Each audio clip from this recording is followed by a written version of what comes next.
యంచా శ్రీ ఓం జగద్ధాత్రి దేవి ఆలయంలో 5వ రోజు 7వ వార్షికోత్సవ వేడుకలు ఘనంగా నిర్వహించారు.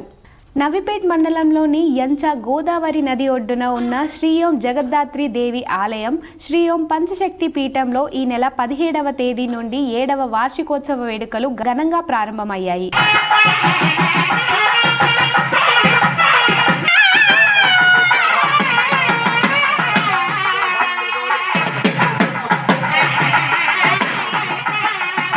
పదిహేనవ రోజు శ్రీ ఓం ఆదిశక్తి దేవి దివ్య ఆశీస్సులతో శ్రీ ఓం స్వర్ణ కమలా లక్ష్మి అమ్మవారి సమీక్షంలో శ్రీ ఓం అష్టచండీ యాగం నిర్వహించారు. ఉదయం వేద మంత్రాలతో వెస్ట్ బెంగాల్ కు చెందిన పండితులచే గోమాత పూజను నిర్వహించారు.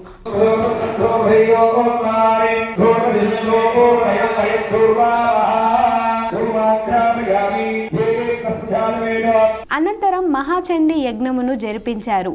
వీటితో పాటు నిత్య లలిత పారాయణము, కోటి కుంకుమార్చన మహా కార్యక్రమాలు ఘనంగా నిర్వహించారు. శ్రీ ఓం జ్ఞానశక్తియేంద్ర స్వామి ఆశీస్సులతో శుక్రవారం వసంత పంచమి సందర్భంగా శ్రీ ఓం అష్టచండీ మరియు శ్రీ ఓం పంచగురు దేవతల కుంభాభిషేకం ఉంటుందని ఆలయ ట్రస్టు సభ్యులు తెలిపారు. పూజలు అనంతరం ప్రతిరోజు అన్నదాన కార్యక్రమాన్ని నిర్వహిస్తున్నారు.